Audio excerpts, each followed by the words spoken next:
breathes life into the physical, and the physical rises to become spiritual in a perpetual exchange like oxygen and carbon dioxide. Mm-hmm. And my background is Jewish. So everything from an agricultural people, it kind of feeds into spirituality. So I always look for Mm-hmm. some sort of meaning with nature. But for me in particular, I see it as anything or any space or any person that I'm interacting with, like you right now, there's this exchange of ideas. Mm-hmm. And through that conversation also grows my spirituality, right? Because Mm-hmm. as I see Won Buddhism, it's not the truth, it is Mm-hmm. finding all of these different dharmas and looking for a truth, right? Because in the Mm-hmm. stage I'm in now, everything that I'm taking in, I grow from. But next year, I could read the exact same passage and it'll mean something different, right? Just like the Mm-hmm. Ilwan song is this continual motion. So it was just more of just like an illustration of the circle and how it's something that works with all of us as an exchange of life and spirituality. Thank you for your question. Thanks. Thank you. And Kathy? I wanted to first say thank you both. It was really, really lovely. And I feel like I really learned from both of you. Matt, you hit a huge fear of mine, Matt, when you said that, when you said about the arrogant, getting arrogant in teaching, that always is a fear of mine, that because the mind is so subtle. And so it always concerns me that could be a possibility. And humility is really important to me. So I feel that. I feel like Steve answered that really well and, gave a really great answer. And also Tiffany, you said something so beautiful. You said, and I'm going to probably get this wrong, but you said that to go beyond, but also to be maybe present is truly wondrous. Something like that. Is that kind of? Yep, you got it. Oh, good. It was really beautiful because that felt like that check-in, that makes sure you go beyond. We need to stay grounded in this, like you said, in this nature aspect, and it's just like in our being, in our humanness, in this simplicity, like you said, ordinariness, which I agree with you, Master Soda-san is saying too. And I just wanted to say that I make it a practice of mine. We have, it's in the scripture, because this is a concern of mine.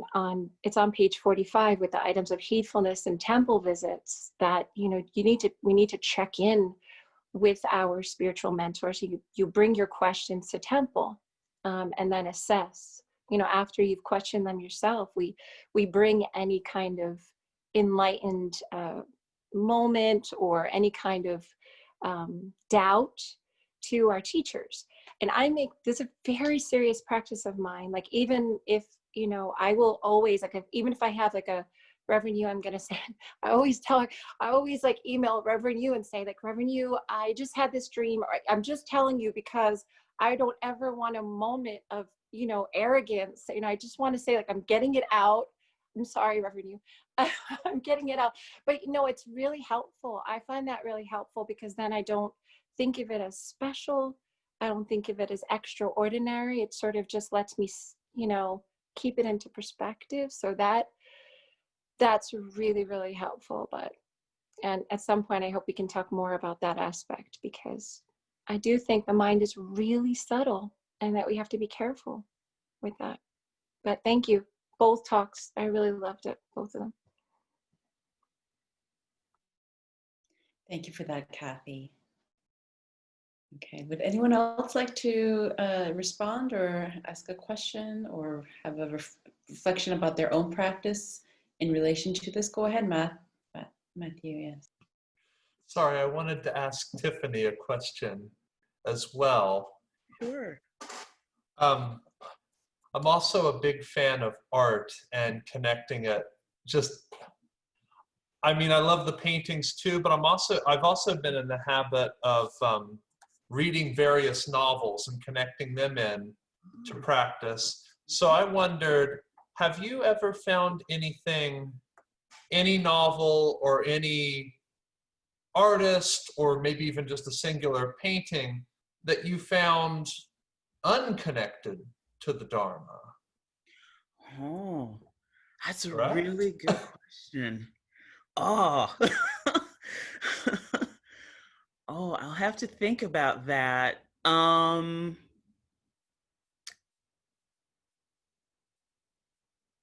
You know, to be very honest, just thinking of like my limited, I don't have this encyclopedic knowledge of art.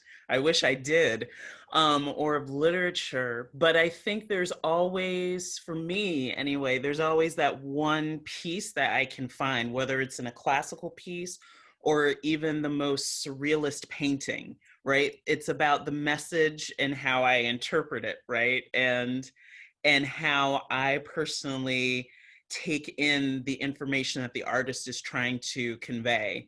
So that's why I struggle with saying I haven't found anything that's not connected, because I think it's always there.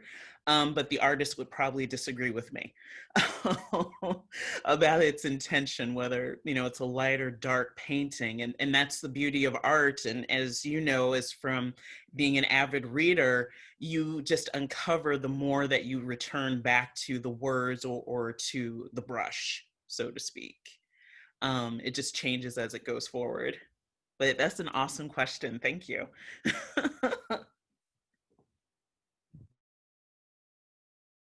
Yes, Brenda. Okay, I finally found the reference that I was speaking about, that I was confused about, and it's in the additional discourses on page 96, chapter 8, number 11. And at the end it says, this is why a practitioner of the way must keep silent most of the time. Unless, and so that's what it said. And I think what I added to it was, if you don't know what you're talking, don't talk. And even when you do know what you're talking, still be silent. So I think that's where I got it. Reverend, would you like to add to that? He helped translate the piece. So,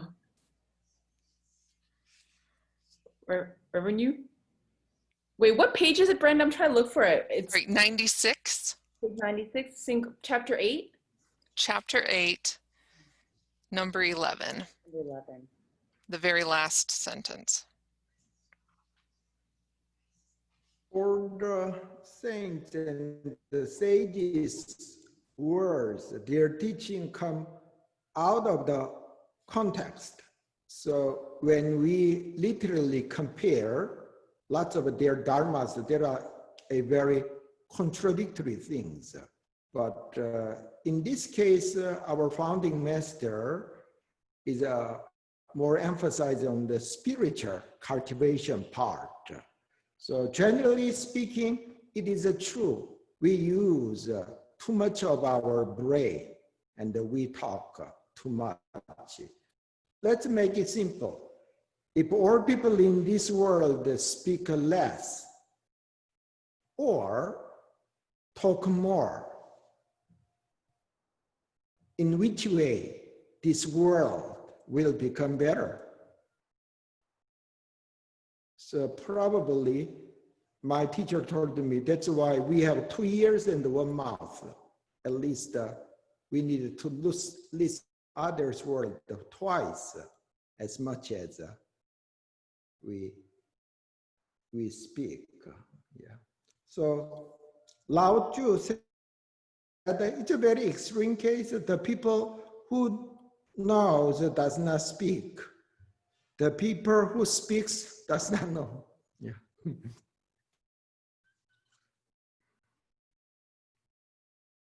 Thank you, Reverend. Brenda, did that clarify a lot? Okay. Excellent. Okay, Reverend Shino? Thank you, Tiffany, and thank you, Steve. It was really great presentation. And when I listened to Reverend Yu, you know, I visited South Korea and I came back just about a month ago. So I had two quarantine experience. And when I keeping the diary, I realized that my precepts, checking my precepts were so clean during the quarantine. But before and after the quarantine, to have a relationship with all the dormitory members and ministers and students, the checking was really huge.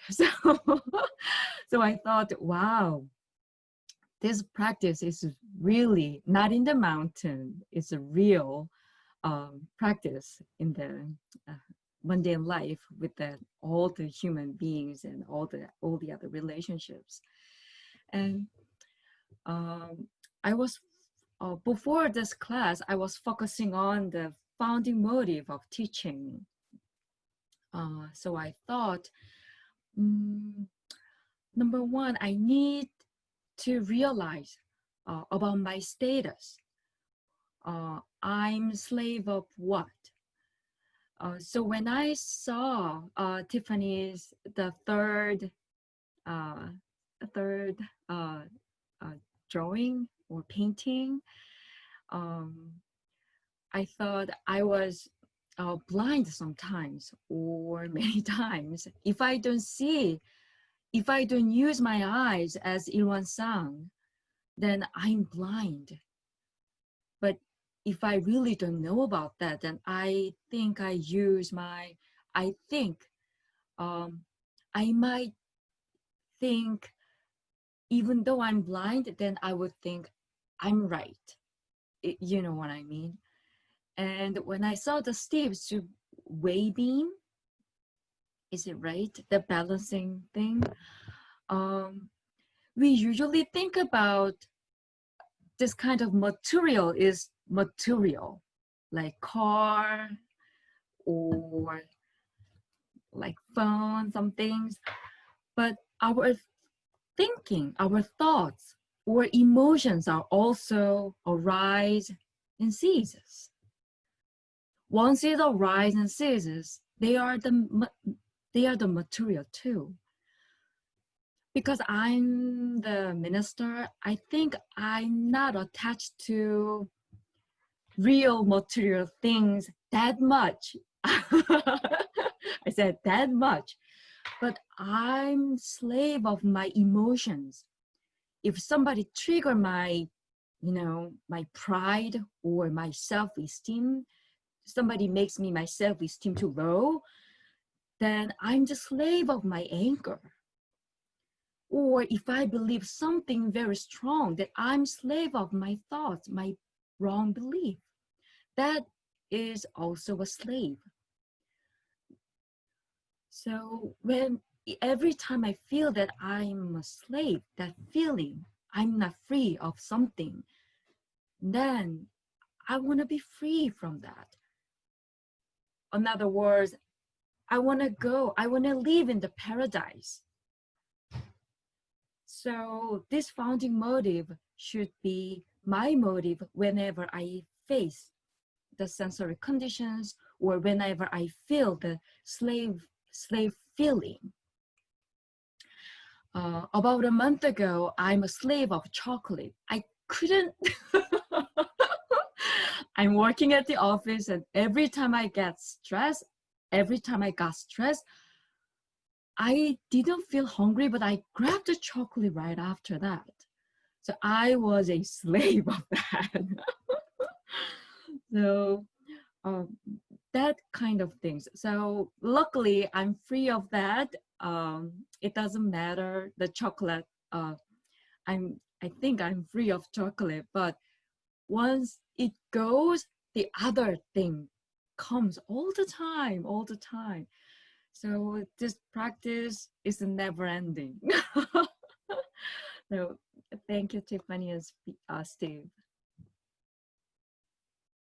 I was wondering where all the chocolate went. There was like no left in the kitchen. I was like, where did it go? Aha. Sorry. Thank you all so much for sharing. And I want now to bring it over to Reverend Yu. Reverend Yu, if you can give a sharing.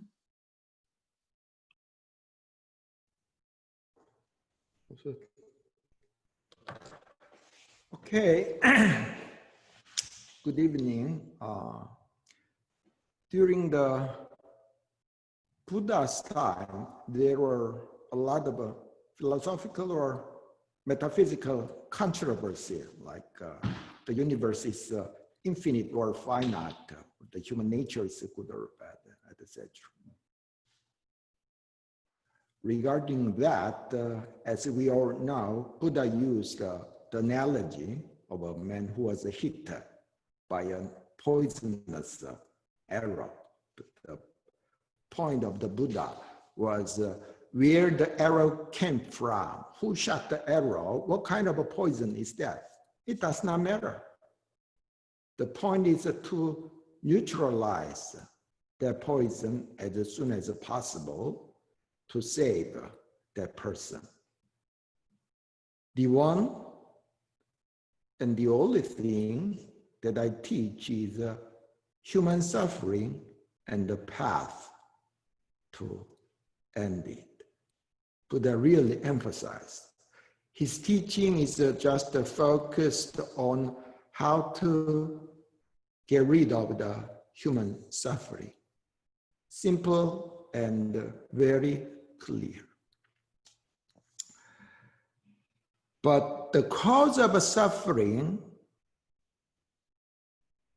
that many people in India 2,500 years ago may not be the same, the suffering that we have currently.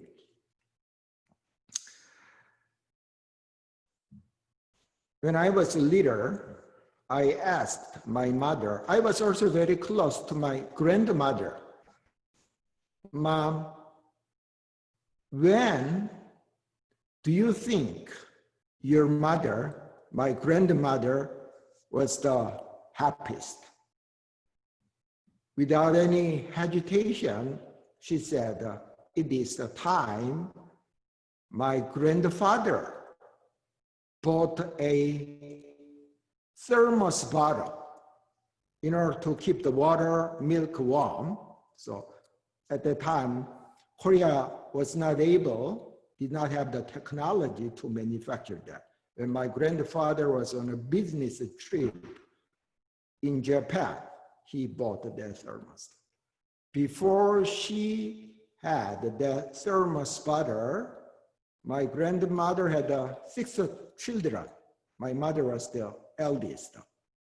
And she wakes up at least a couple of times in the middle of the night because my young uncles wake up at night in order to bottle feed my uncles and Neds.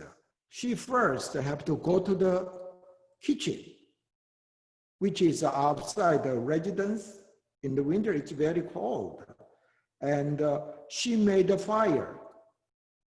She had to make a fire to boil the water. And then when the water is hot enough, she poured the water with a powdered milk and then feed her babies and went to sleep. She has to do that a couple of times. But when she came to have the thermos bottle, it's like a heaven. Whenever my young uncles woke up in the middle of the night, she just keep the warm powdered milk to her.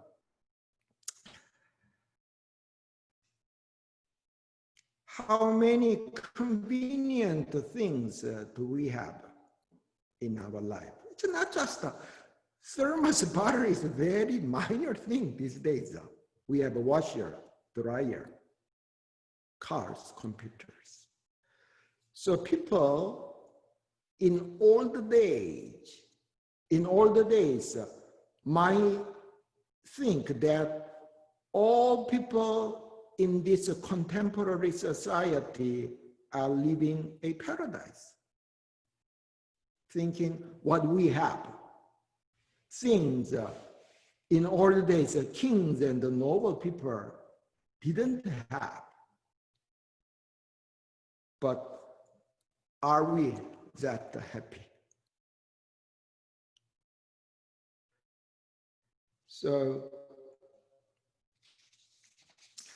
the cause of suffering these days is very much mental thing, not the material, but low self-esteem, comparing mind, anger, depression. It's very, that's caused by the material civilization. There is a Korean expression that many Korean youngsters are using. Grace, do you know what it means, long daddy? Long daddy? How do I explain this in You English? have not heard of Oh, that no, I've heard expression. it. I'm just trying to Long daddy means long legs. long, shapely legs. Young girls would like to have a long daddy, long, shapely legs. That's good. But let's just think about that. If just one leg is long, it's better to have two short legs. So that kind of a balance is very important. As Tiffany and Steve emphasized, material civilization itself is not a problem. But the problem is because of the weakened mind, we cannot use that for our benefit. We are not, when the nuclear energy was first discovered and created, what humans did first was to make the atomic bomb. Do you know navigators, do you know it's originally for the military purpose? Most of the electronic things are originally created for the military purpose. So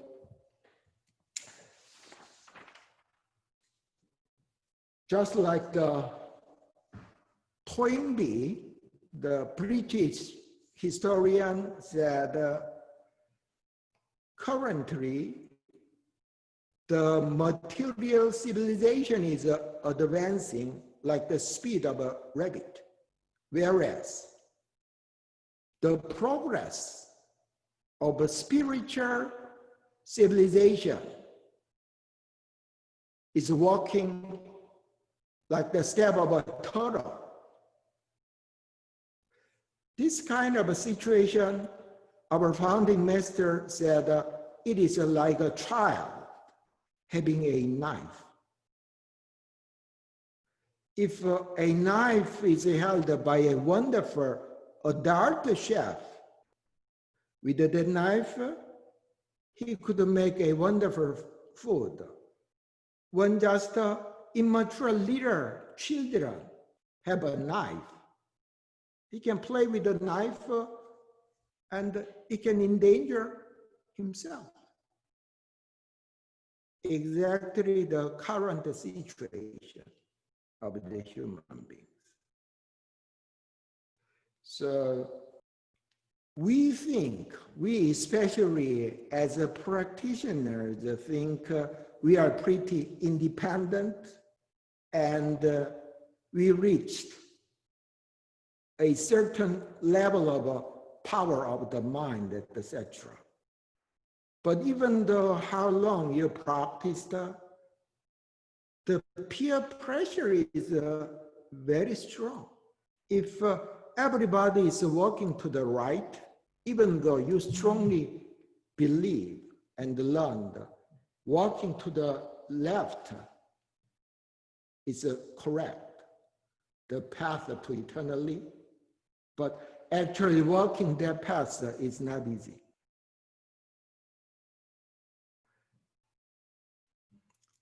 Several years ago, I saw one candid camera.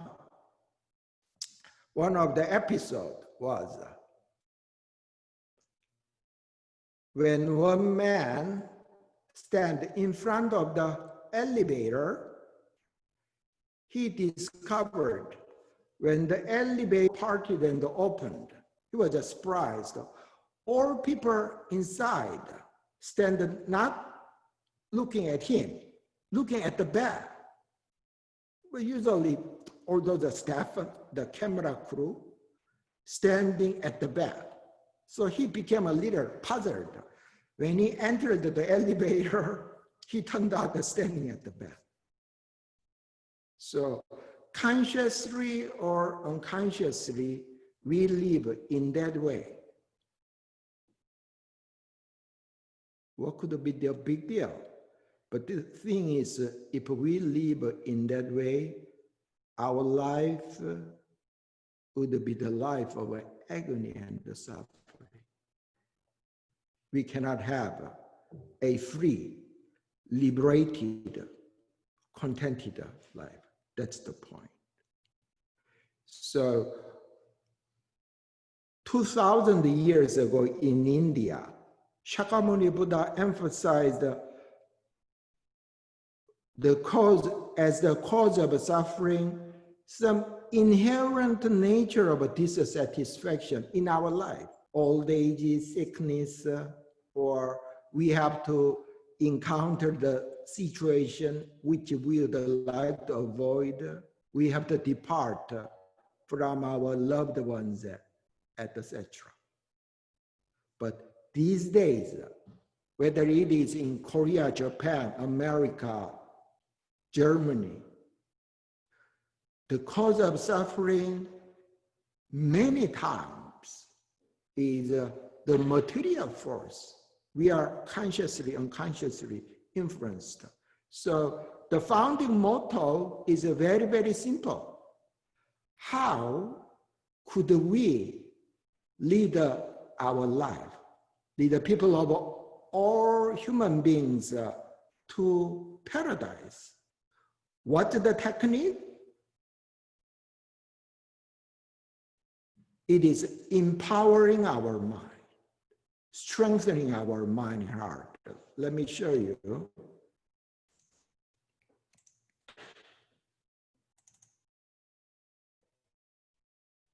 Can you see?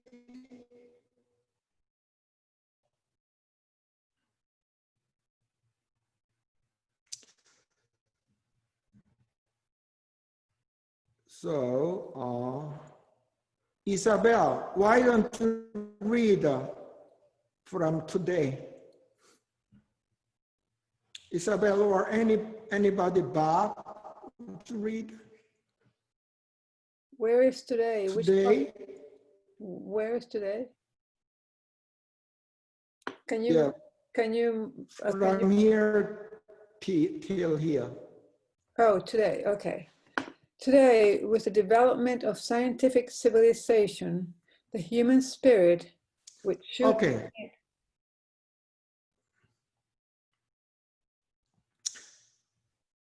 Okay, yeah, let me finish.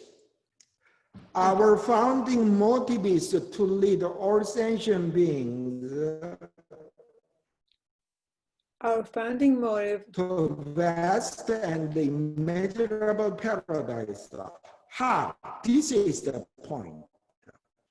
By and conquering material power, power of the or force of the material civilization. This is the key. How? We have learned two gateways. This is not that great a translation. Through faith in a religion based on truth. Could you record the gateway of face training. Training means a spiritual practice in morality based on facts, which means a practical and a realistic gateway of practice. By these two paths, we empower our mind, expanding our spiritual power and conquering the material power. It is the path. So, in one word,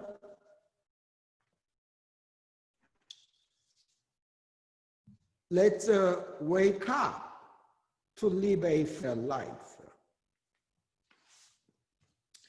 Yeah.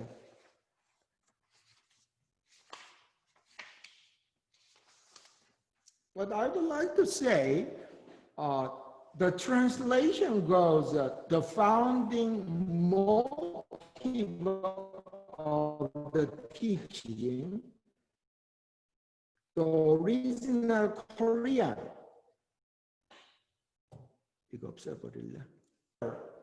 the Korean title, 개교 동기 literally means founding motive of Won Buddhist order. Why Won Buddhism started? Why Won Buddhism started? These days, especially in the West, many people are not happy with the situations of the organized religion.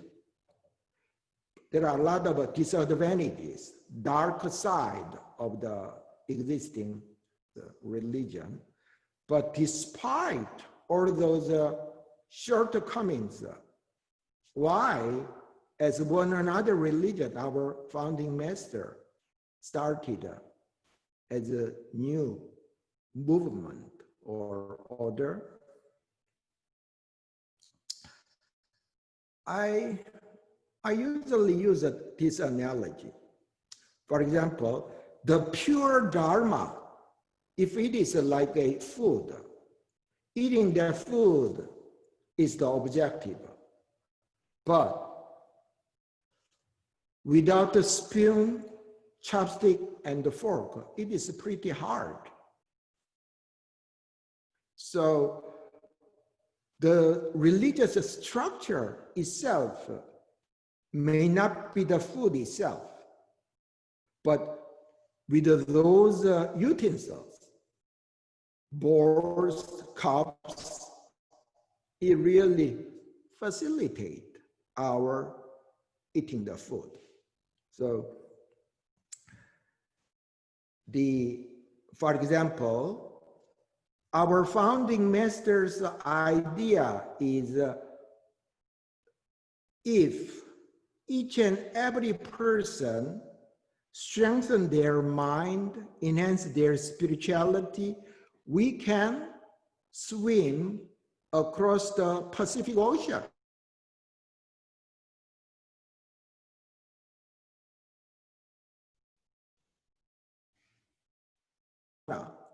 Thank you. But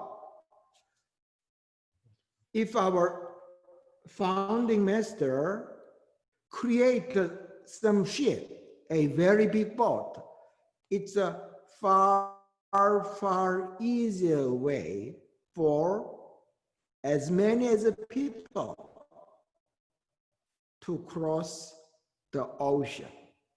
For example, let's say Desra is very good at cooking.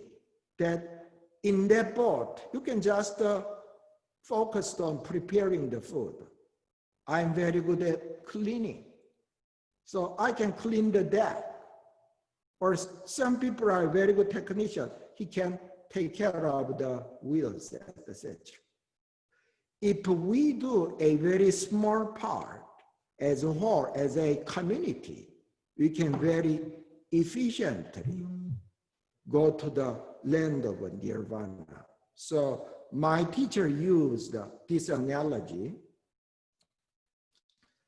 One person is blind. the autumn has arrived. He could not see that. But his twin brother can see very clearly, but he is crippled. He could not walk.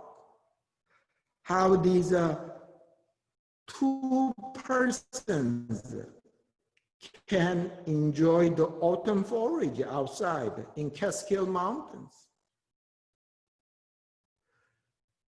The blind person can hold his brother, crippled brother, on his back, and then the brother can guide the blind person.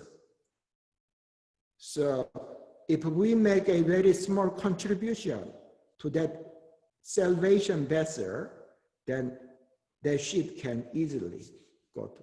It's just like since we study all together, everything becomes very, very easy. Yeah. Thank you.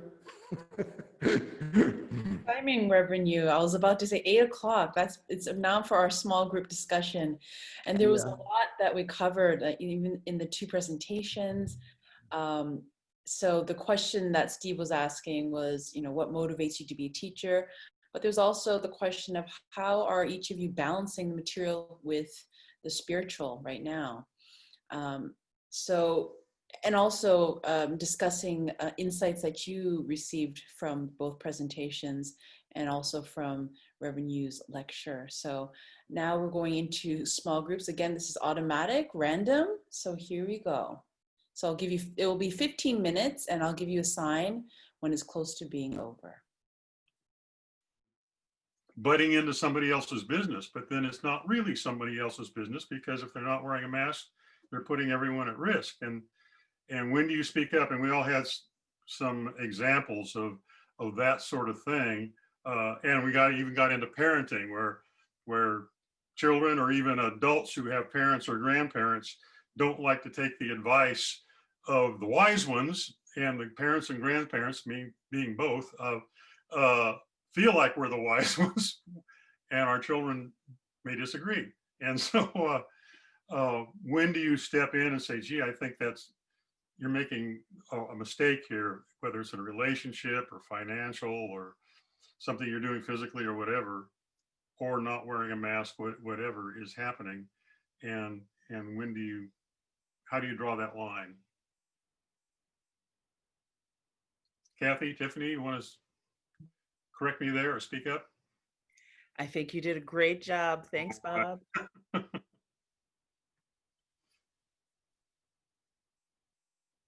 Thank you. Go ahead, Shino. I had a great conversation with beautiful two artists, Isabel and Matthew. They shared their stories, and it's different ways, but it is the same. Isabel, when she really emptied her mind, not just real boom, nothing. It's real empty, like Ilhwan state. She got the inspiration from the truth, and she created all the arts. And Matthew too, when he really empties his mind, when he is in the Ilhwan state of mind, then all the ingredients and all the recipes comes to him, and he creates beautiful food. So he could feed everyone around him. So when I listened to them, I connected to the founding motive. When I read this part, by expanding to live in the paradise, by expanding spiritual power and conquering material power.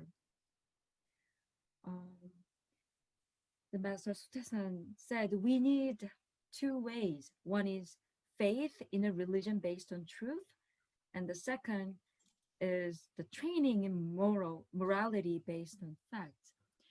It should be based on the Ilhwan, like we learned the doctrinal chart. When we face, if we just face without the state of Ilhwan, when we train ourselves or train others without that Ilhwan state of mind, it can be very 치우치다. I cannot hear you, Grace. Can you help me? One side, it's more partial to one side. Yeah. Yes, that's what I want to say. Thank you. So I could see Isabel and Matthew found that Ilonsang stay first, and then they found their ways. I'm gonna use faith ways, or sometimes I'm gonna use training ways. So it was really great conversation and stories. Thank you. Thank you for that beautiful summary, Shino. Is there any other group that would like to share? Desra.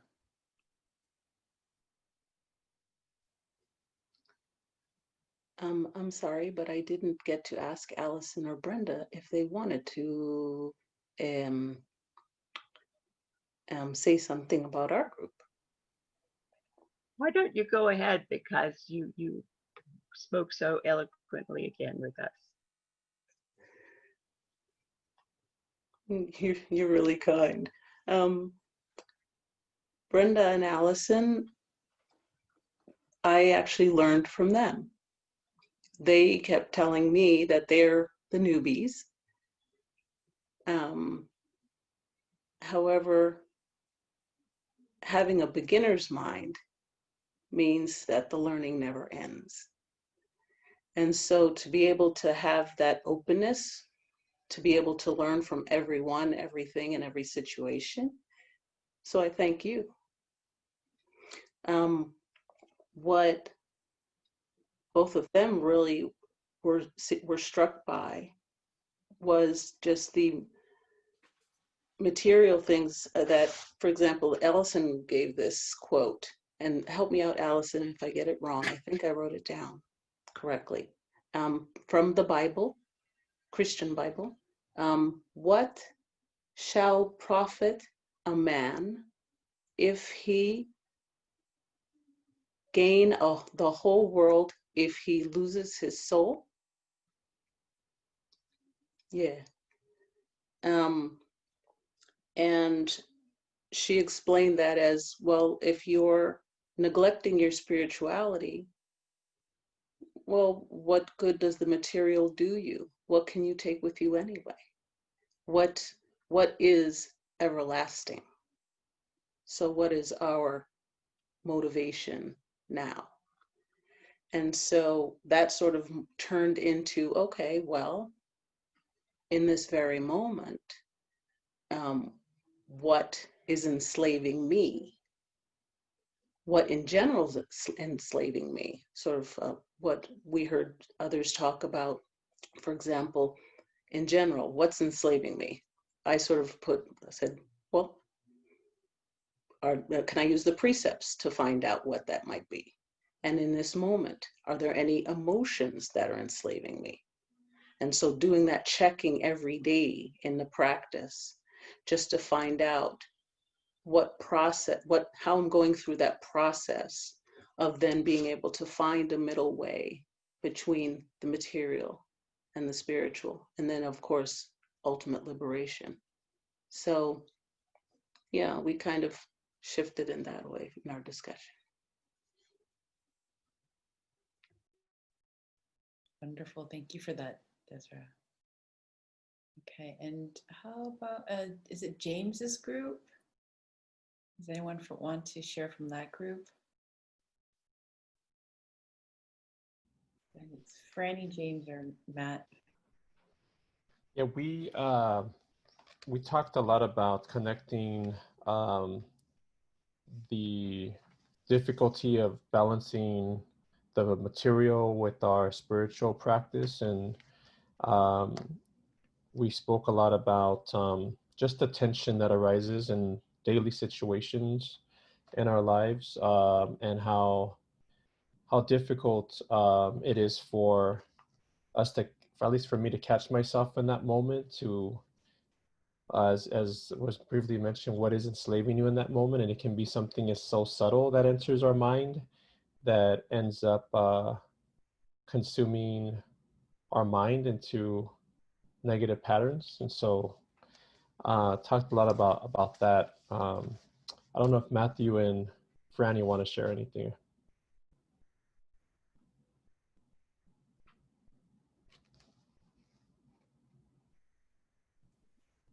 I mean, I think that's a good summary of what we talked about. Certainly, I can't add anything but more detail. You know, I think you did well. I agree. Can you guys hear me? I'm not sure.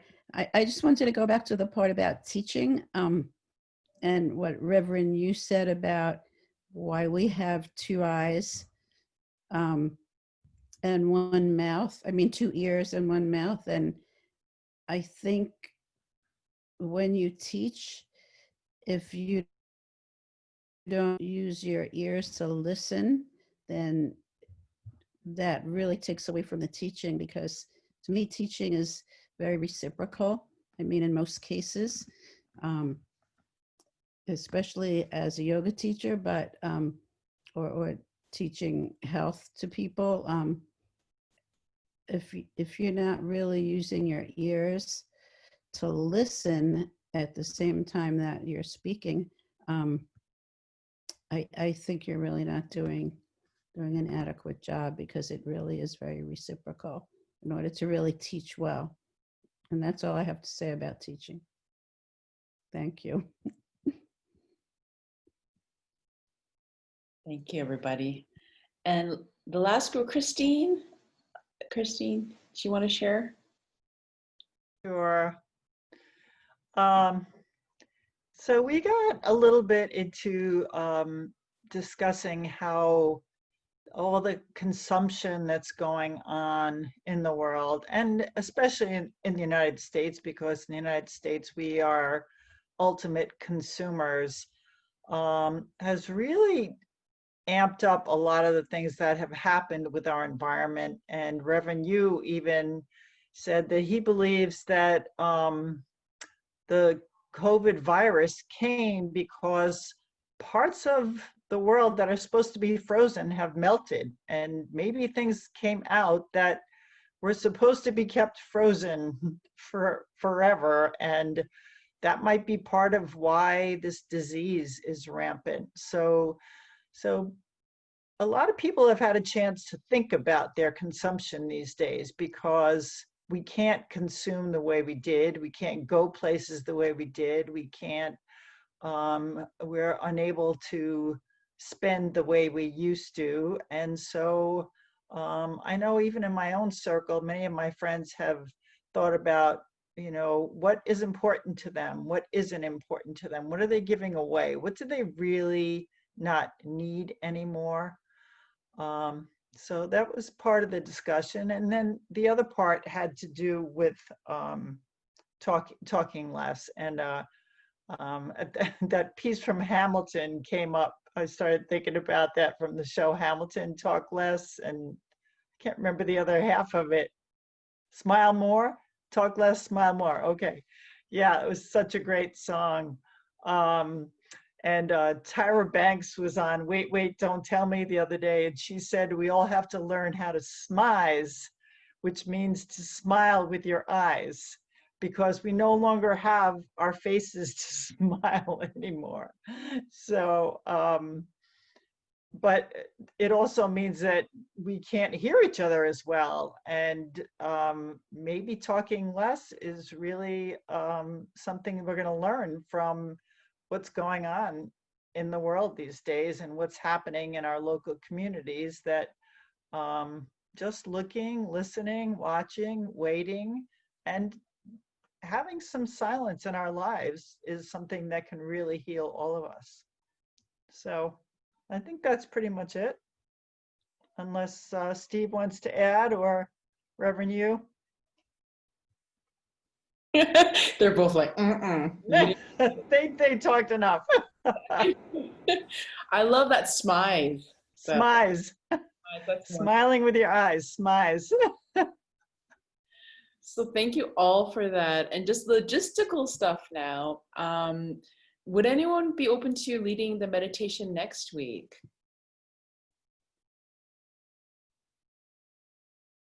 And if you've done it already, you can still do it. Okay, okay, Matthew, okay.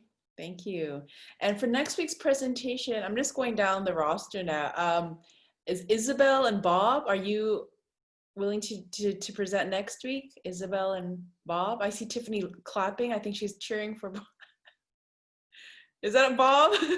Bob. Tiffany's like, yeah, you, Bob, you're going to do it. Okay, so I have Bob and Isabel. How's that? I would rather do it the week after. Okay. Would anyone like to present next week in place of Isabel? The next person on the list is Christine. Christine, would that be okay? Sure, okay, thank you. And then the following week, it will be Isabel and James. James, does that sound okay, James? Okay, perfect. So, and then we'll do it just up until there. Great. Reverend Yu, can you just some closing remarks before we end today?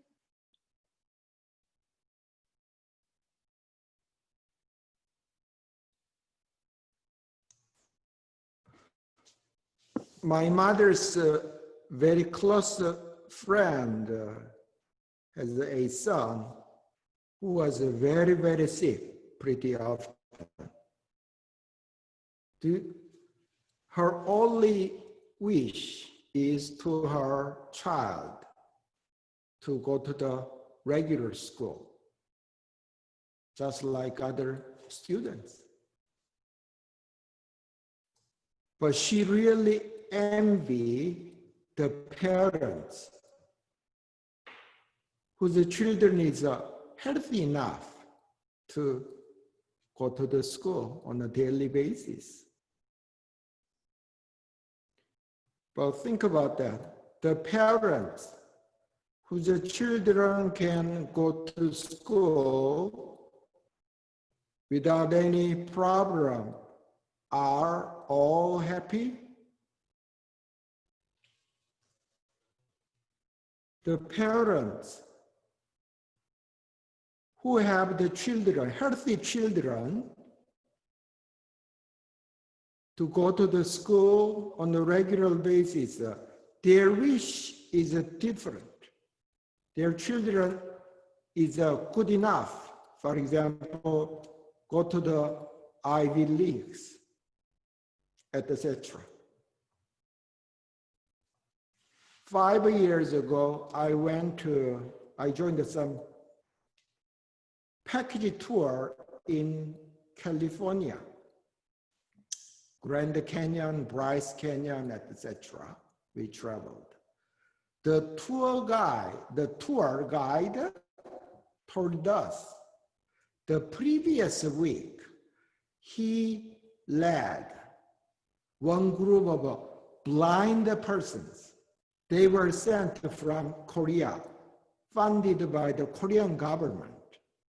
It was very, very hard to give a tour to the person who were all blind, but you can think how could a blind person can enjoy the sightseeing. They enjoy very much. So the tour guide happened to listen the blind person's conversation at their dinner time. One person said, "My only wish is to buy very fancy hiking clothes and go to the mountain. And at the top of the mountain, I would like to say, hooray. I just want to see the whole world just for one day." The person next to that blind person said, "One of the agony of the blind person is when they eat the food, they cannot distinguish. So people around them put all the food in one bowl. Sometimes food can be mixed, but some food should be eaten in a separate way, soup and rice, etc. So that is the biggest agony. Then one another blind person said, I just would like to open my eyes for 10 seconds in order to see my new little baby. His wife gave birth to a daughter 3 weeks ago. He really would like to see her face. His only wish was to open his eyes just for 10 seconds to see her little daughter. So it is the nature of a human mind. We want something. We can never be satisfied with our current situation. So by creating a lot of blessings and merits, by improving our environment, external conditions, we can live in a better environment or external condition.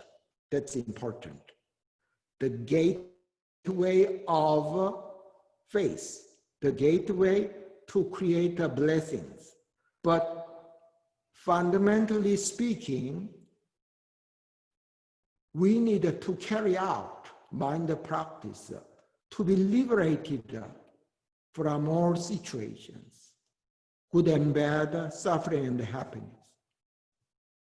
One student asked, where is heaven and hell?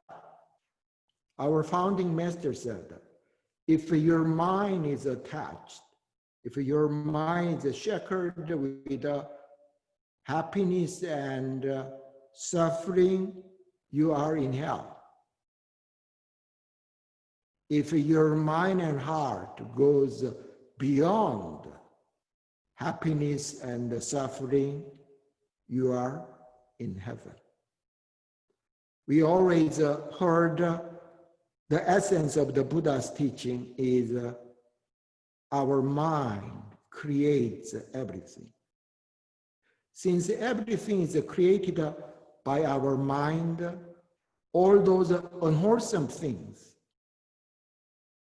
is also created by our mind. In another word, we can, since we created them, we can destroy them as well. We have the capacity to destroy them, to get rid of them.